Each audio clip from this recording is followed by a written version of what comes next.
वैष्णवाश्च श्रीरूपं साग्रजातं सहगण रघुनाथान्वितं तं सजीवं साद्वैतं सावधूतं परिजनसहितं श्रीकृष्णचैतन्यचन्द्रदेवं श्रीराधाकृष्णपादान् सहगणललितान् श्रीविशाखान्विताश्च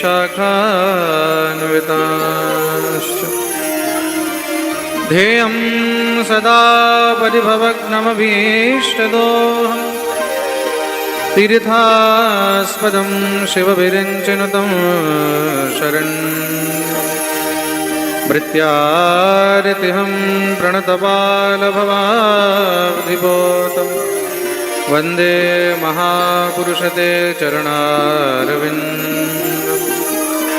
नारायणं नमस्कृत्य नरं चैव नरोत्तमं देवीं सरस्वती व्यासं ततो जयमुदीरये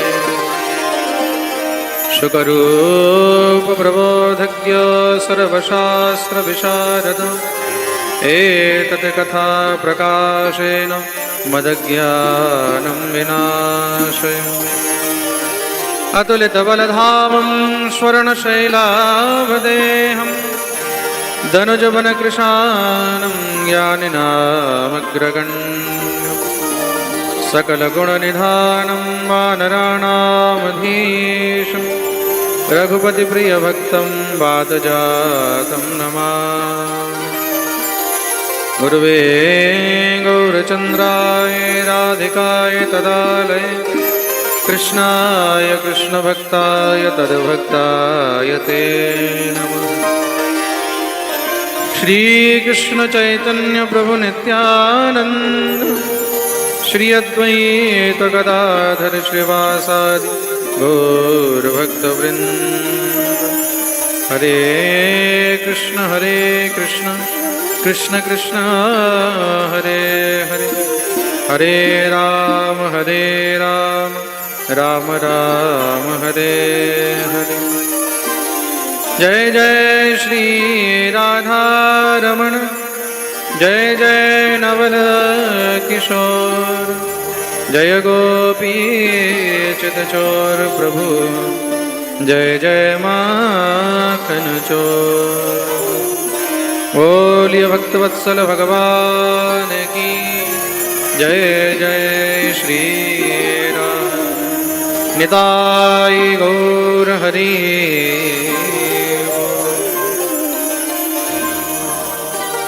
जय जय राधा रमण हरि बोल जय जय राधा रमण हरि बोल जय जय राधा रमण हरि बोल जय जय राधा रमण हरि बोल जय जय राधा रमण हरि बोल जय जय राधा रमण हरि बोल जय जय राधा रमण हरि बोल जय जय राधा रमण हरि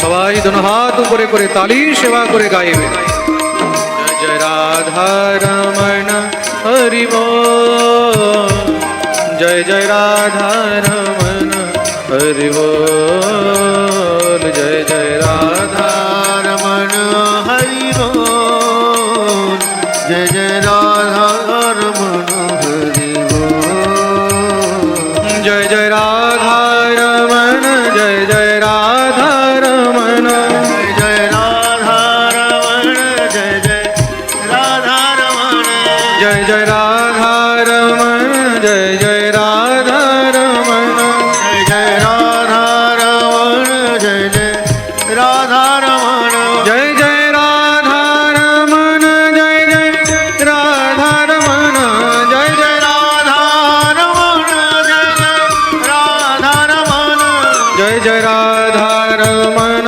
जय जय राधा रमण जय जय राधा रमण जय जय राधा रमण जय जय राधा रमण हरि बोल, जय जय राधा रमण हरि बोल, जय जय राधा रमण हरि बोल, जय जय राधा रमण हरि बोल।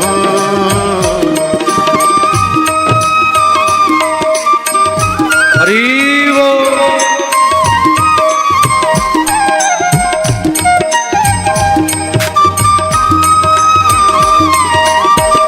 সবাই দুটো হাত দিয়ে তালির সেবা করে।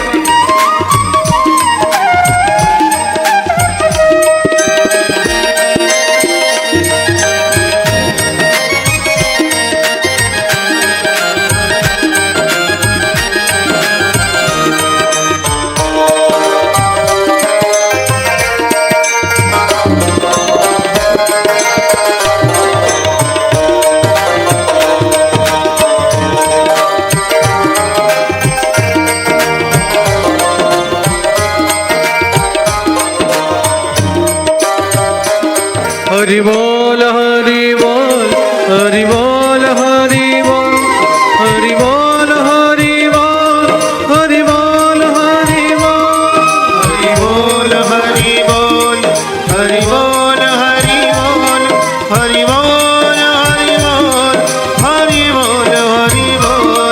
हरि बोल हरि बोल, हरि बोल हरि बोल, हरि बोल हरि बोल, हरि बोल हरि बोल, बोल हरि बोल, हरि बोल हरि बोल, हरि बोल हरि बोल, हरि बोल हरि बोल। जय जय राधा रमण हरि बोल, जय जय राधा रमण हरि बोल, जय जय राधा रमण हरि बोल, जय जय राधा रमण हरि बोल,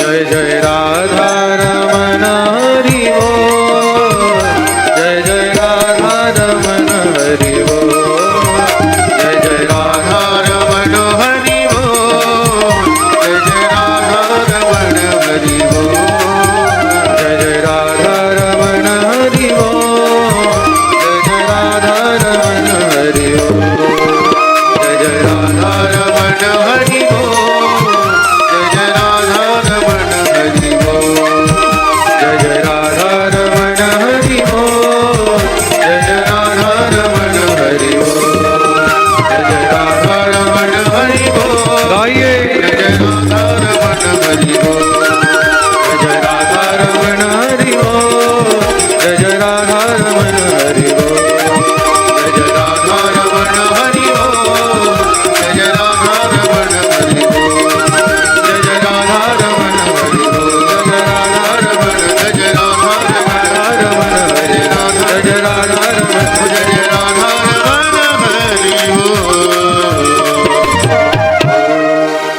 बोलिए भक्तवत्सल भगवान की जय, जय जय श्री राम, निताय गौर हरि।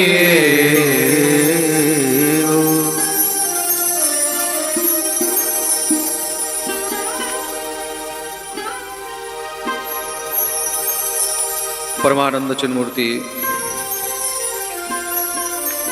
अखिल ब्रह्मांड नायक जगत अधिपति त्रिलोकीश्वर नंदनंदन ब्रजेंद्र नंदन भगवान श्री राधा गोविंदेर অসীম কৃপা অসীম অনুকম্পায় আপনারা সবাই বীরকুলটি এবং অত্র অঞ্চলবাসী ভক্তবৃন্দগণ ভগবান শ্রীহরির দিব্য বাংময়ী প্রতিমূর্তি ভগবান শ্রীহরির দিব্য কথার অমৃতময় রস আস্বাদন করার এই সৌভাগ্য প্রাপ্ত করিয়াছেন। ভগবত কৃপায়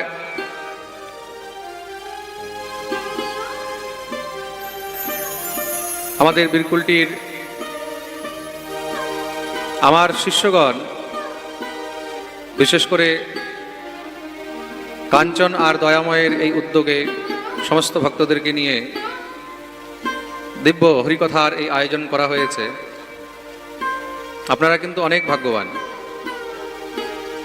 একদিন দুই দিনের আমি কোথাও পাঠ করিও না, এখানে প্রায় অনেক ভক্তরা যারা লাইভ শোনে বা ইউটিউবের মধ্যে পাঠ শুনেছে, কে কে ইউটিউবে পাঠ শুনেছে হাত উপরে করো তো দেখে এখানে। ওরে বাপরে, অনেক ভক্ত আছে। একদিন দুই দিনের পাঠ আমি কোথাও করিও না, কোথাও যাইও না। কাঞ্চন অনেক দিন ধরে আমাকে বলতো, বাবা আমাদের গ্রামে একবার আসবেন, আমরা ভাগবত সপ্তাহ অবশ্যই করাবো, কিন্তু এক দুই দিন যদি আপনার কৃপা হতো।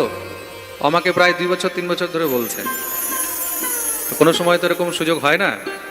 রাধারানী কৃপায় পরশুদিন পর্যন্ত আমাদের আসানসোলে পাঠ চলছিল। অনেকে হয়তো লাইভ দেখেছে, অনেক আসানসোলের ভক্তরা এখানে এখন বসেও আছে, যারা ওইখানেও পাঠ শুনেছিল। কে কে আছে আসানসোলের এখানে যারা বসে আছে? দেখো, পরশুদিন পর্যন্ত আমাদের ওখানে পাঠ চলছিল। 26 তারিখ থেকে আমাদের মুর্শিদাবাদে পাঠ শুরু হয়ে যাবে। মাঝখানে আমাদের কাছে 2 দিনের একটু গ্যাপ, এই প্রথমবার হলো। আমি কাঞ্চনকে বললাম, আমি তোমার এখানে আসছি 2 দিনের জন্য, সব ভক্তদেরকে নিয়ে এবার আনন্দ করা যাবে। আর রাধারানী কৃপায় আজকে আপনাদের বীরকুলটিতে 2 দিন ব্যাপী এই হরিকথার আসরে আমরা সবাই উপস্থিত রয়েছি। একবার সবাই আমার সঙ্গে প্রেম সে বলো রাধে রাধে, জোর সে বলো, আরো জোরে। যারা এদিকে ওদিকে বসে আছে দোনো হাত উপরে করে জয় জয় শ্রীরাম।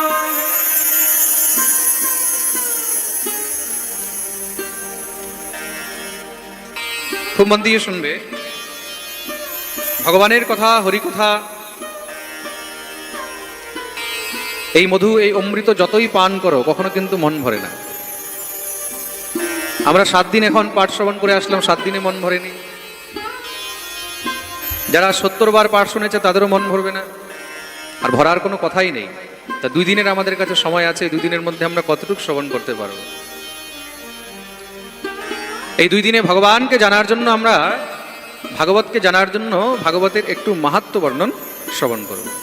ভাগবতের মহিমা কি, ভাগবত শুনলে কি হয়, ভাগবত কেন শোনা উচিত, গোবিন্দের কথা কেন শ্রবণ করা উচিত, এই 2 দিন আমরা হরিকথার মাধ্যমে এই সব প্রশ্নের উত্তরগুলো জানবার চেষ্টা করব। সর্বপ্রথম জিনিস, ভাগবত কি? ভাগবত কিন্তু শুধু একটি গ্রন্থ, একটি পুঁথি, একটি পুস্তক নয়। তাহলে ভাগবত কি? মহর্ষি বেদব্যাস বলছেন, শ্রীমদ্ভাগবতাখ্যোয়ম প্রত্যক্ষ কৃষ্ণ এব হি। এই ভাগবত অন্য কেউ নয়, প্রত্যক্ষ ভগবান শ্রীকৃষ্ণেরই দ্বিতীয় রূপ হলো শ্রীমদ্ ভাগবত। অর্থাৎ ভাগবতের মধ্যে এবং ভগবানের মধ্যে যৎকিঞ্চিত কোনো পার্থক্য নেই, দুটি একই বস্তু। যে ভগবান সেই হলেন ভাগবত। তাহলে ভাগবতটা ভগবানের কোন রূপ? এই ভাগবতটা হলো ভগবানের বাংময় রূপ, বাংময় বিগ্রহ। বাংময় বিগ্রহ মানে বাগ শব্দের অর্থ হলো বাণী, বাণী মানে শব্দ। তা ভাগবত হলো ভগবানের শব্দময় বিগ্রহ। ভগবানের বিগ্রহ 3 প্রকারের রয়েছে। সর্বপ্রথম হলো ভগবানের চিন্ময় বিগ্রহ। প্রথম কি? জোরে বলো। চিন্ময় বিগ্রহ। চিন্ময় বিগ্রহ মানে যেটা আমাদের চিত্ত শক্তির বাইরের জিনিস, মানে যাকে আমরা সাধারণ এই চর্মচক্ষু দ্বারা দেখতে পাই না। তিনি সর্বভূতে বিদ্যমান রয়েছে। তিনি আমার মধ্যেও আছে, তিনি তোমার মধ্যেও আছে। তিনি সব জায়গায় রয়েছে, কিন্তু প্রতিটা জীব জন্তু পশু পক্ষী বৃক্ষ লতা ইত্যাদি সবকিছুর মধ্যে রয়েছে, কিন্তু আমরা তাকে এই চর্মচক্ষু দ্বারা দেখতে পাই না। এই সংসারে অনেক জীব আছে, অনেক জীবাণু আছে। এই সংসারে অনেক এমন মহারাজ জিনিস আছে যেগুলো আমরা এই চর্মচক্ষু দ্বারা দেখতে পাই না। পাই কি? আমরা দেখতে পাই না তা বলে কি সে নেই? সে তো আছে। এখানে আপনি বসে আছেন, আমি বসে আছি, আপনার আমার মধ্যে মিনিমাম না হলেও 1 কোটি এখানে কিন্তু জীবাণু ঘুরছে, জানেন? আপনি যদি এখানে মাইক্রোস্কোপ লাগিয়ে দেখেন, এখানে দেখবেন এই হাওয়ার মধ্যেই মিনিমাম না হলে 1 কোটির উপরে কিন্তু জীবাণু ঘুরছে। কিন্তু আমাদের চোখের মধ্যে সেই সামর্থ্য নেই যে আমরা সেগুলোকে দেখতে পাবো। কোনো সময় যদি সহজভাবে দেখতে হয়, হঠাৎ করে অন্ধকার ঘরের মধ্যে যখন সূর্য উঠেছে, জানালা খুলে দেবে, জানালা থেকে যখন আলো ভিতরে ঢুকবে, সেই আলোর মধ্যে দেখবে কোটি কোটি জীবাণু আপনি দেখবেন উড়ছে, দেখা যায় না? কিন্তু বন্ধ করে দিলে আবার দেখবেন একটাও দেখতে পাবেন না। বিচার করে দেখুন, এই হাওয়ার মধ্যে 1 কোটি জীবাণু যদি ঘুরছে এতটুকখানি জায়গার মধ্যে, যেগুলোকে আমরা চোখে দেখতে পাচ্ছি না, সেই প্রতিটি জীবাণুর ভিতরেও কিন্তু প্রাণ রয়েছে, রয়েছে কিনা? সেই প্রাণকে, সেই প্রাণী তো হলেন ভগবান। প্রতিটি জীবের ভিতরে কিন্তু ভগবান রয়েছেন। তাহলে সেই সূক্ষ্ম, অতি সূক্ষ্ম ভগবানকে দেখা আমাদের এই চোখের দ্বারা সম্ভব নয়। তিনি হলেন অনুরণীয়ান মেহতো মহিয়ান। সূক্ষ্ম মানে অতি সূক্ষ্ম, এত সূক্ষ্ম যে তাকে আমরা, এই চোখ তো ছাড়ো, তাকে বিজ্ঞানের কোনো মেশিন দিয়েও দেখা সম্ভব নয়। সেটা হলো চিন্ময় বিগ্রহ। আর দ্বিতীয় হলো মৃন্ময় বিগ্রহ। মৃন্ময় মানে মাটি থেকে যে বস্তু বেরিয়েছে, পাথর হোক, ধাতু হোক, কাঠ হোক, যেই কোনো জিনিস দিয়ে ভগবানের যেই মূর্তি তৈরি করা হয়, যেই বিগ্রহ তৈরি করা হয়, তাকে যেন আমরা সেবা দিতে পারি, পুজো দিতে পারি, তার জন্য আমরা শুশ্রূষা করতে পারি, তার শৃঙ্গার করতে পারি, তাকে ভোগ দিতে পারি, তার একটা সাকার বিগ্রহ আমরা তৈরি করি তার সেবা করার জন্য, সেটা হলো মৃন্ময় বিগ্রহ। আর তৃতীয় হলো বাংময় বিগ্রহ। বাংময় বিগ্রহ মানে শব্দময় বিগ্রহ। আর সেই শব্দময় বিগ্রহ হলেন শ্রীমদ্ ভাগবত। বলিয়ে ভাগবত ভগবান কি। এই শব্দময় বিগ্রহ আসলো কি করে? পূর্বে কিন্তু এটা শ্রুতি ছিল, একজন আরেকজনকে শুধু মুখে বলেছেন, লেখা ছিল না। কিন্তু এই শব্দময় বিগ্রহকে লিখলেন কে? লিখেছেন মহর্ষি বেদব্যাস। আর প্রথম এই বাংময় বিগ্রহ কে কাকে দিয়েছেন? যে সময় ভগবান শ্রীকৃষ্ণ এই ধরাধাম পরিত্যাগ করে যাচ্ছেন, প্রভাস ক্ষেত্রে দ্বারকার কাছে একটি বটবৃক্ষের নিচে বসে আছেন। উদ্ধব গোবিন্দের চরণে গিয়ে কাঁদছেন, প্রভু তুমি তো চলে যাবে, কিন্তু তোমার বিয়োগে, তোমার বিরহে আমরা কাকে নিয়ে থাকবো? তদ বিয়োগেন তে ভক্তা কথম স্থাস্যন্তি ভূতলে নির্গুণোপাসনে কষ্টম অতঃ কিঞ্চিত বিচারে। তোমাকে ছেড়ে তোমার ভক্তরা কাকে নিয়ে থাকবে? মাছকে যদি জল থেকে বাইরে বের করে দেওয়া যায়, বাঁচবে? হ্যাঁ, কেন? তার প্রাণ তো তার ভিতরে রয়েছে। মাছের প্রাণ তো জলের ভিতরে নেই, প্রাণ তো তার ভিতরে রয়েছে, কিন্তু জল থেকে বাইরে বের করে দিলে বাঁচে না কেন? কেন কি সে হলো জলগত প্রাণ। মৎস্য হলো জলগত প্রাণ, তার প্রাণের সম্বন্ধ জলের সঙ্গে রয়েছে। যতক্ষণ জলে থাকবে ততক্ষণ বেঁচে থাকবে, জল থেকে বাইরে বের করবে মরে যাবে। তদ্রূপ ভক্তদের কি? ভক্তরা হলো ভগবানগত প্রাণ। কৃষ্ণ ভক্তদের একমাত্র প্রাণ হলো গোবিন্দ। গোবিন্দের সঙ্গে তাদের প্রাণ জড়িত রয়েছে। গোবিন্দ আছে মানে বেঁচে আছে, ঠাকুর নেই তাদেরও কোনো অস্তিত্ব নেই। সুতরাং তদ বিয়োগেন তে ভক্তা কথম স্থাস্যন্তি ভূতলে নির্গুণোপাসনে কষ্টম অতঃ কিঞ্চিত বিচারে। তোমাকে ছেড়ে তোমার ভক্তরা কি করে থাকবে? যে আনন্দ সগুণ ব্রহ্মের উপাসনায় রয়েছে, সাকার ব্রহ্মের উপাসনায় রয়েছে, সাক্ষাৎ তোমাকে পেয়ে রয়েছে, সেটা নিরাকার ব্রহ্মের উপাসনায় নেই। তোমাকে ছেড়ে আমরা আর থাকতে পারবো না প্রভু। কাঁদতে লেগেছেন উদ্ধব। ভগবান বিচার করলেন, তাহলে আমার ভক্তরা সত্যি কি নিয়ে থাকবে? ভগবান উদ্ধবকে বললেন, চিন্তা করো না, আমাকে তো যেতেই হবে। এই চিন্ময় বিগ্রহ রূপে তো আমি এখানে বেশি দিন থাকতে পারবো না, কিন্তু আমি এখানে নিজের দ্বিতীয় রূপ ছেড়ে যাচ্ছি। কি? দেখতে দেখতে ভগবান কি করলেন? স্বকীয়েনৈব ভবেৎ তেজ শ্রীমদ্ ভাগবতে দধাত। নিজের সমস্ত তেজ নিয়ে ভাগবত রূপে ভগবান প্রকট হয়ে গেল। সেই ভাগবত নিয়ে ভগবান উদ্ধবকে প্রদান করেছেন। বলিয়ে ভাগবত ভগবান কি। আজ থেকে এই সংসারে উদ্ধব আমি ভাগবত রূপে বিদ্যমান থাকবো। যখন যখন ভাগবত দর্শন করবে, ভাগবত শ্রবণ করবে, ভাগবতের চিন্তন করবে, তখন তখন তুমি সাক্ষাৎ আমাকেই দর্শনের ফল পাবে।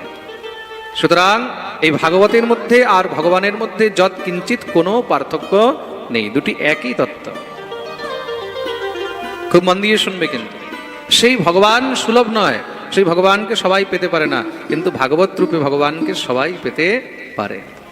ভগবান হলো দুর্লভ আর ভাগবত হলো সুলভ, যেটা সহজে একদম সুগমতায় পাওয়া যায়। আপনারা পরম সৌভাগ্যবান যে আপনারা আজকে ভাগবতের চরণাশ্রয়ে বসে আছেন।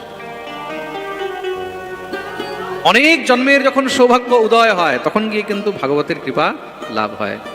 মনে রাখবে, ভাগ্যোদয়েন বহুজন্ম সমর্জিতেন সৎসঙ্গমং চ লভতে পুরুষো যদা অজ্ঞান হেতু কৃতমোহমদান্ধকার নাশম বিধায় হি তদোদয়তে বিবেক। ভাগ্যোদয়েন বহুজন্ম সমর্জিতেন, যখন আমাদের অনেক জন্মের সৌভাগ্য উদিত হয়, যখন আমাদের অনেক জন্মের ভাগ্য একত্রিত হয়, পুণ্যিত হয়, সঞ্চিত হয়, তখন গিয়ে কদাচিৎ যদি আমাদেরকে ভাগবতের কৃপা লাভ প্রাপ্ত হয়। বহু জন্ম সমর্জিতেন, কত জন্মের?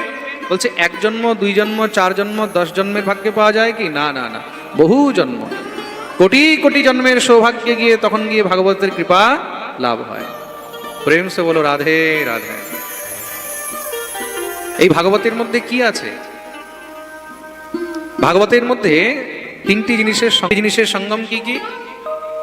প্রথম হলো ভক্তি, দ্বিতীয় হলো জ্ঞান, আর তৃতীয় হলো বৈরাগ্য। ভক্তি জ্ঞান বিরাগাণ স্থাপনায়ং প্রকাশিতম। ভক্তি, জ্ঞান আর বৈরাগ্যের স্থাপনার জন্য এই ভাগবতকে কিন্তু প্রতিষ্ঠিত করা হয়েছে। এই ত্রিবেণীর সঙ্গম রয়েছে ভাগবতের মধ্যে। যেই কথা শ্রবণ করলে জীবের অন্তরে ভক্তির উদয় হয়, অভক্ত থেকে অভক্ত, পাষণ্ডী থেকে পাষণ্ডীও যদি ভাগবত শ্রবণ করে, বড় বড় নাস্তিক থেকে নাস্তিকও যদি ভাগবত শ্রবণ করে, তার অন্তরেও যদি প্রেমের প্রস্ফুরণ হয়, তার অন্তরেও যদি ভক্তির উদয় হয়, একমাত্র সেই সামর্থ্য যদি কারোর মধ্যে রয়েছে, তার নাম হলো শ্রীমদ্ ভাগবত। যার অন্তরে কোনোদিন ভগবানের প্রতি প্রেম জাগ্রত হয়নি, যার ভিতরে ঠাকুরের প্রতি প্রেম জাগ্রত হয়নি, তার ভিতরেও মহারাজ ভগবানের প্রতি প্রেম ভক্তি জাগ্রত যদি করাতে পারে, তার নাম হলো ভাগবত। যেই কথা শ্রবণ করলে মহারাজ ভক্তির সঙ্গে জ্ঞানের উদয় হয়, তার নাম হলো শ্রীমদ্ ভাগবত। যেই কথা শ্রবণ করার পরে জীবের মধ্যে বৈরাগ্যের উদয় হয়, তার নাম হলো শ্রীমদ্ ভাগবত। 12টি স্কন্ধে 335টি অধ্যায়ে 18,000 শ্লোকযুক্ত এই দিব্য শ্রীমদ্ ভাগবত। ভাগবতের মধ্যে 12টি স্কন্ধ আছে। 12টি স্কন্ধ মানে 12টি ভাগ। সেই 12টি ভাগের মধ্যে 335টি অধ্যায় আছে, আর তার মধ্যে 18,000 শ্লোক রয়েছে। এই ভাগবতকে শ্রবণ করার আগে ভাগবতের মহিমা বা ভাগবতের মাহাত্ম্য শ্রবণ করা উচিত। ভাগবতের মাহাত্ম্যও কিন্তু 2টি রয়েছে। ভাগবত আরম্ভ হওয়ার আগে 6টি অধ্যায়ের মাহাত্ম্য আছে, যেটা পদ্মপুরাণ থেকে নেওয়া হয়েছে। এটা হলো ভাগবতের পূর্বার্ধ মাহাত্ম্য। আর ভাগবতের শেষে 4টি অধ্যায়ের মাহাত্ম্য রয়েছে, যেটা স্কন্দ পুরাণ থেকে নেওয়া রয়েছে, সেটা হলো উত্তরার্ধ মাহাত্ম্য। আসুন আমরা সবাই মিলে পূর্বার্ধ মাহাত্ম্যের মধ্যে প্রবেশ করব। সবাই সোজা হয়ে বসবেন, দুনো হাত জোড় করে। এই ভাগবতের মাহাত্ম্যের প্রথম শ্লোক আমরা শ্রবণ। ওম নমো ভগবতে বাসুদেবায়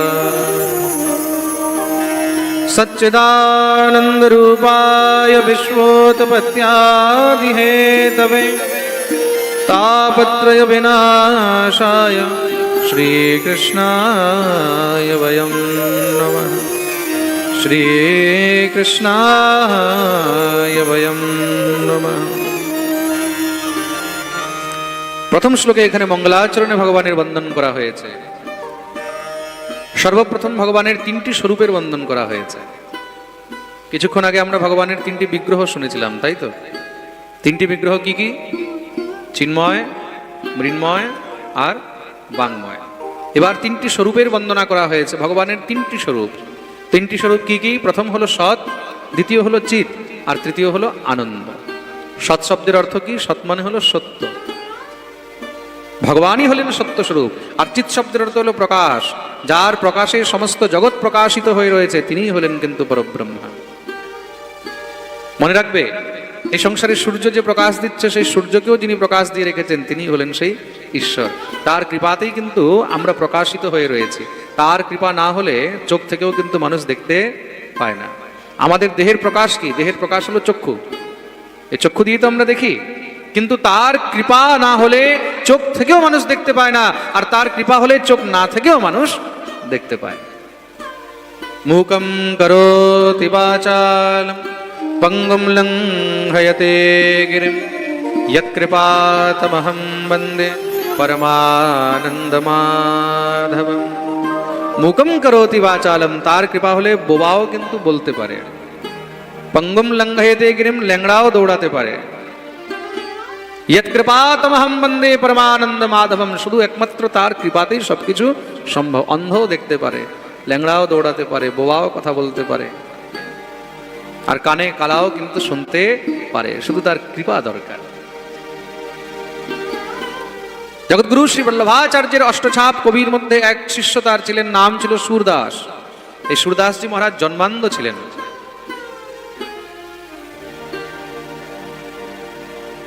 সুরদাসজি মহারাজ জন্মান্ধ ছিলেন, জন্ম থেকে কিন্তু কিছু দেখতে পেতেন না, একদম মহারাজ কিচ্ছু দেখতে পেতেন না, কিন্তু ভগবানের পরম ভক্ত ছিলেন। আর ভক্তি এত মহারাজ উৎকৃষ্ট ছিল, সেই ভক্তির বশে তিনি ভগবান নিত্য কি শৃঙ্গার করেছেন সেই সব কিছু কিন্তু দেখতে পেতেন। শ্রী বল্লভাচার্যজি মহারাজ দ্বাদশ গোপালের মধ্যে একজন শ্রীনাথজির সেবা করতেন। ভগবান শ্রীকৃষ্ণের প্রপৌত্র বজ্রনাভ তিনি ভগবানের 12টি গোপাল বিগ্রহ নির্মাণ করিয়েছিলেন। সেই 12টি গোপাল বিগ্রহের মধ্যে একটি হলো শ্রীনাথজি। তিনি নিত্য শ্রীনাথজির সেবা করতেন বল্লভাচার্য। সেই শ্রীনাথজির সেবার মধ্যে নিত্য শ্রীনাথজির সেবার পরে পদগায়ন করতেন সুরদাসজি মহারাজ। ঠাকুর আজকে কি শৃঙ্গার করেছে সেই শৃঙ্গারের পদ, মঙ্গলার মধ্যে ঠাকুর কি ধারণ করে রেখেছেন তার পদ, ভগবানকে কি ভোগ লেগেছে তার পদ গায়ন করতেন। বল্লভাচার্য মহাপ্রভুর পুত্র শ্রী বিঠ্ঠলনাথজি, তার মনে একদিন সংশয় হলো। তিনি মনে মনে ভাবছেন, এই সুরদাসজি জন্মান্ধ, বলে নাকি কিছু দেখতে পায় না, কিন্তু তাও তিনি চুপচাপ এখানে বসে বসে ঠাকুরের সর্বসব শৃঙ্গারের বর্ণন করে। তার কারণ কি? নিশ্চয়ই বোধহয় কিছু অল্প স্বল্প দেখতে পায়, না হলে একদম অ্যাজ এ টিজ কি করে বর্ণন করে দেয়? ভগবান কোন রঙের মুকুট পরে রয়েছে, কি চাঁদির মুকুট পরে আছে, না সোনার পরে আছে, না আজকে কাপড়ের পাগড়ি পরে আছে, না ভগবান শুধু ময়ূর পাখা পরে রয়েছেন, না আজকে কিছুই নেই, শরীরের মধ্যে কি কি বস্ত্র রয়েছে, কি নেই, কোন মালা আছে, কানের মধ্যে কোন কুণ্ডল আছে, কি মকরাকৃত কুণ্ডল আছে, না মীনাকৃত কুণ্ডল আছে, না ময়ূরাকৃত কুণ্ডল আছে, কি আছে, এক একটি জিনিসের বর্ণন করে দেন। শ্রী বিঠ্ঠলনাথজির মনে ইচ্ছা হলো যে তাহলে একদিন একটু পরীক্ষা করতে হবে। একদিন তিনি সমস্ত সব সেবকদেরকে বললেন, আজকে কিন্তু কেউ কোনো শব্দ করবে না। কেন? আজকে শৃঙ্গারের পরে আমরা পর্দাই খুলব না। শৃঙ্গারের সময় হয়ে গেছে, শৃঙ্গার আরতি হলো। শৃঙ্গার আরতি হওয়ার পরে এবার শ্রী সুরদাসজি মহারাজ ঠাকুরের শৃঙ্গার বর্ণন করবেন। দুয়ারের সামনে বসেছে, পর্দা আজকে সরানো হয়নি, পর্দা যেমন ছিল তেমনই মহারাজ বন্ধ আছে। বিঠ্ঠলনাথজি মহারাজ বললেন, গোসাইজি বলছেন, সুরদাস শোনাও ঠাকুরের আজকে শৃঙ্গার পদ। সুরদাসজি চুপচাপ বসে হাসছেন। বিঠ্ঠলনাথজি বললেন, কি ব্যাপার সুরদাস, আজকে কি কিছু মনে হচ্ছে না? আজকে কি ঠাকুরের শৃঙ্গারের কিছু বর্ণনের ইচ্ছা হচ্ছে না? সুরদাসজি বলছে, গোসাইজি আজকে জিজ্ঞাসা না করলেই বেশি ভালো। আসলে কি হয়েছে, আজকে বিঠ্ঠলনাথজি মহারাজ কি করলেন, ঠাকুরের কোনো শৃঙ্গারই করেননি। কেন? হয়তো শৃঙ্গার করলে সুরদাস যদি বুঝে যায়, কেন নিত্য যে শৃঙ্গার করা হয় সেটাও তো একটা অনেকের মুখস্থ থাকে, যে শনিবারে কিরকম শৃঙ্গার হয়, বুধবারে কেমন শৃঙ্গার হয়, রবিবারে কেমন শৃঙ্গার হয়, পূর্ণিমার দিন কেমন শৃঙ্গার হয়, অমাবস্যার দিন কেমন শৃঙ্গার হয়, একাদশীর দিন কেমন শৃঙ্গার হয়, অক্ষয় তৃতীয়ার দিন কেমন শৃঙ্গার হয়, হ্যাঁ দোলের দিন কেমন শৃঙ্গার হয়, হয়তো অনেক জিনিস মুখস্থ থাকে, মনে আছে। আর শৃঙ্গারের তো একটা পরিপাটি রয়েছে, নিয়ম রয়েছে, হয়তো তাই বলে দিতে পারে। আজকে তিনি একদমই কিছু শৃঙ্গার করেননি। শ্রী সুরদাসজি মহারাজকে বললেন, গোসাইজি বলুন বলুন। সব ভক্তরা বসে আছে ঠাকুরের শৃঙ্গারের পদ শ্রবণ করার জন্য। সুরদাসজি বলছে, আজকে আর জিজ্ঞাসা করো না। কেন? বলে আজকে আর আমি বর্ণন করতে পারবো না। গোসাইজি মনে মনে ভাবছেন, ওহো বলবে কি করে, আজকে তো কিছু দেখতেই পাচ্ছে না, পর্দা বন্ধ আছে, কিছু দেখতে পেলে তো বলবে। গোসাইজি আবার একটু খোঁচা দিলেন, अरे सूरदास जी कुछ तो सुनाइए, हम सब लालायित हैं, तरस रहे हैं सुनने के लिए। अरे কিছু তো শোনান। শ্রী সুরদাস জি বলছেন, কি বলবো, আজকে আমার ঠাকুরের সেই শৃঙ্গারের বর্ণন মনে হয় আর আমি করতে পারবো না। কেন?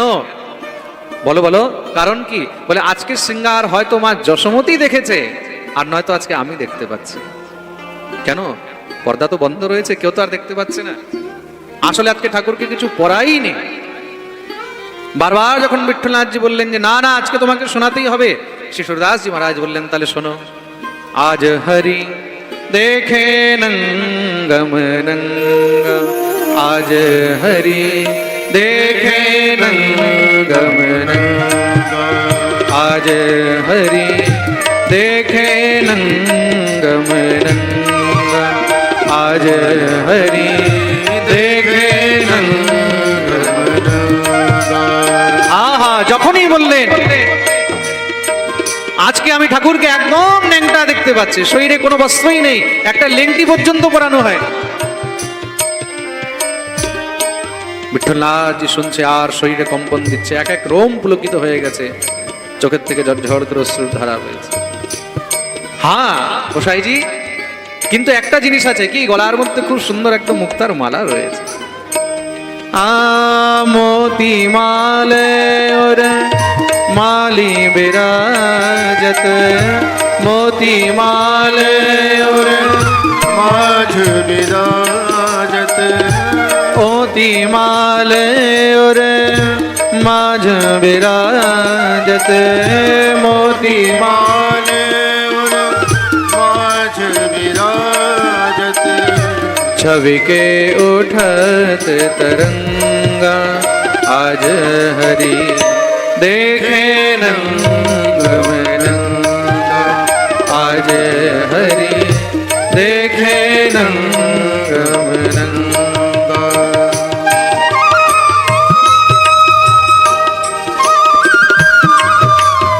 हरि बोल। दोनों हाथों से ताली से बजा।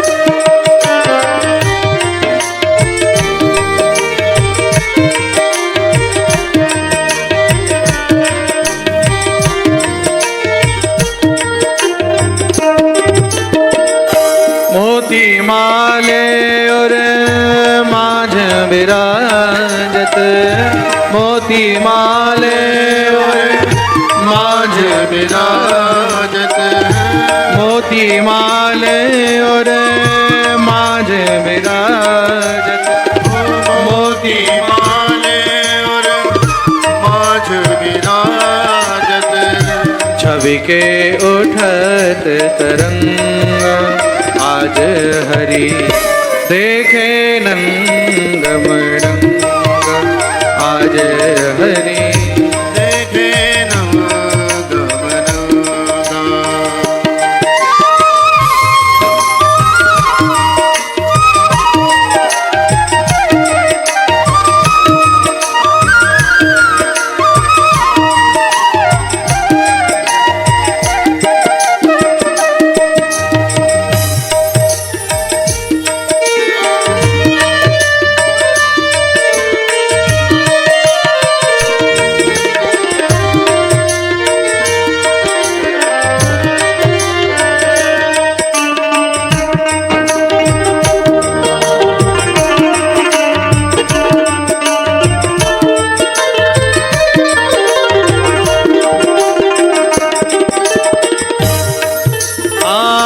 जल सतभूषण अंग विराजत, जल सतभूषण अंग विराजत, बसनहीन छवि रंगा आज हरि देखे नंग मृदंगा, आज हरि देखे नंग मृदंगा।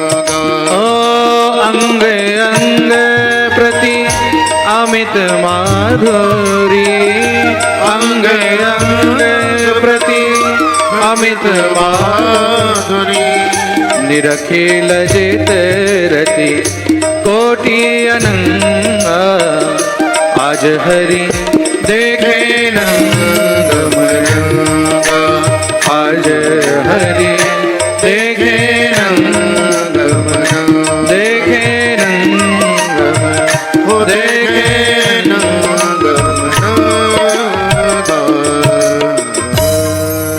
आहा। मोती माल और माझ विराजत, छवि के उठत तरंगा। এই দিব্য দেহের মধ্যে গলায় খুব সুন্দর মুক্তার মালা পরে রয়েছেন, কোমরের মধ্যে একটা পাতলা তাগা বাঁধা আছে, খালি পায়ে তুমি শুধু নুপুর পুরিয়ে রেখেছো। বিঠ্ঠলনাথজি বসে বসে চুপচাপ শুধু কাঁদছেন, সুরদাসের চরণে পড়ে গেলেন, বুকে জড়িয়ে ধরেছেন। আর গোবিন্দের কৃপা হলে কি না সম্ভব। পর্দা লাগানো রয়েছে, কোনো শৃঙ্গার করা হয়নি, কেউ কিছু বলেনি, কিন্তু গোবিন্দের কৃপায় সুরদাসজি মহারাজ বসে সবকিছু দেখতে পাচ্ছেন। এটাই হলো চিৎ শক্তি, এটাই হলো চিৎ শক্তি। তার কৃপা না হলে চোখ থেকেও দেখতে পাবে না। অনেক সময় দেখবে রাস্তা দিয়ে যাচ্ছে, সামনে দিয়ে কোনো পরিচিত ব্যক্তিও আসছে, কিন্তু তাও দেখতেই পাচ্ছে না। কেন? চোখ থেকেও দেখতে পাচ্ছে না, তার কৃপা নেই। আর তৃতীয় ভগবানের স্বরূপ হলো আনন্দ। তৃতীয় হলো আনন্দ। ভগবান একমাত্র আনন্দের রূপে বিদ্যমান রয়েছে। সেই ভগবান করেন কি বলে? তিনটি কাজ করেন। বিশ্বোৎপত্ত্যাদি হেতবে, বিশ্বের উৎপত্তি, স্থিতি আর সংহার। ভক্তদের তিনি ত্রিতাপ জ্বালা নাশ করেন। এই সংসারে আমরা সবাই ত্রিতাপ জ্বালায় জ্বলছি, তাপত্রয় বিনাশায়। এই সংসারে কিন্তু আপনিও ত্রিতাপ জ্বালায় জ্বলছেন, আমিও ত্রিতাপ জ্বালায় জ্বলছি। এমন কেউ বাকি নেই যে ত্রিতাপ জ্বালায় জ্বলছে না। ত্রিতাপ জ্বালা কি? এক হলো দৈহিক, দ্বিতীয় হলো দৈবিক, আর তৃতীয় হলো ভৌতিক। দৈহিক জ্বালা সবসময় আমরা কিন্তু ভোগ করছি। কেউ মাথায় ব্যথা, কেউ ঘাড়ে ব্যথা, কেউ কোমরে ব্যথা, কেউ হাঁটুতে ব্যথা, কেউ পেটে ব্যথা, কেউ বুকে ব্যথা, কেউ চোখে ব্যথা, তাই তো? কিছু না কিছু লেগেই আছে। এগুলো তো ছোট ছোট নাম বললাম। হসপিটালে গিয়ে দেখলে বুঝবে যে কত বড় বড় রোগ রয়েছে এই শরীরের মধ্যে। দৈহিক জ্বালা আমরা ভোগ করেই চলছি, কিন্তু তারপরে হলো দৈবিক, দেবতাদের দ্বারা প্রদত্ত যেই জ্বালা। কখনো এই গ্রহ খারাপ, কখনো সেই গ্রহ খারাপ, কখনো এই সময় খারাপ, ওই সময় খারাপ, তাই তো? তৃতীয় হলো ভৌতিক জ্বালা, সংসার থেকে যে জ্বালা আমরা ভোগ করছি।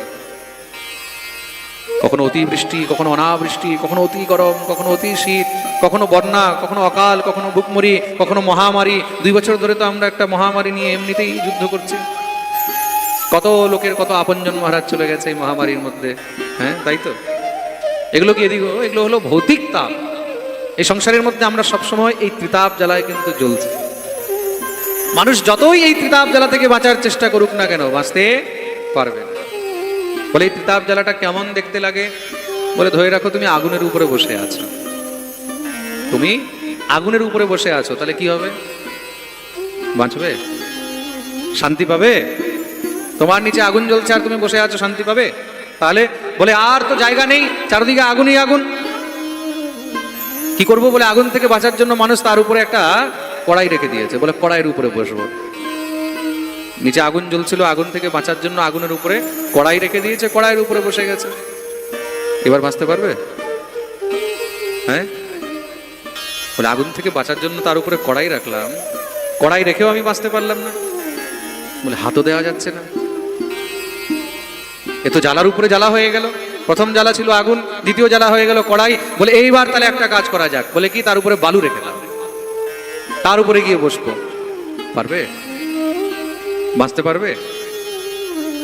বলে প্রথম জ্বালা গেল, দ্বিতীয় জ্বালা, দ্বিতীয় জ্বালা থেকে বাঁচার চেষ্টা করলাম, তৃতীয় জ্বালা। সেই বালুর উপরে বসে মহারাজ মানুষ কি? বলে ভুট্টার মতন লাফাচ্ছে। ত্রিতাপ জ্বালায় মানুষ শুধু লাফাচ্ছে। আজ পর্যন্ত কেউ কিন্তু এই ত্রিতাপ জ্বালা থেকে বাঁচতে পারেনি। তাহলে কে বাঁচতে পারে? একমাত্র যার উপরে সেই পরমানন্দ চিন্মূর্তি ভগবান শ্রী হরির কৃপারূপী ছত্র ছায়া রয়েছে, সেই একমাত্র এই ত্রিতাপ জ্বালা থেকে বাঁচতে পারে। তার কৃপা হলে এই ত্রিতাপ জ্বালার মধ্যে দিয়েও মানুষ সহজেই পেরিয়ে যায়। প্রেম সে বলো রাধে রাধে, জোর সে বলো, আরো জোরে, আরো জোরে। পিছনে যারা বসে আছে, দোনো হাত উপরে করে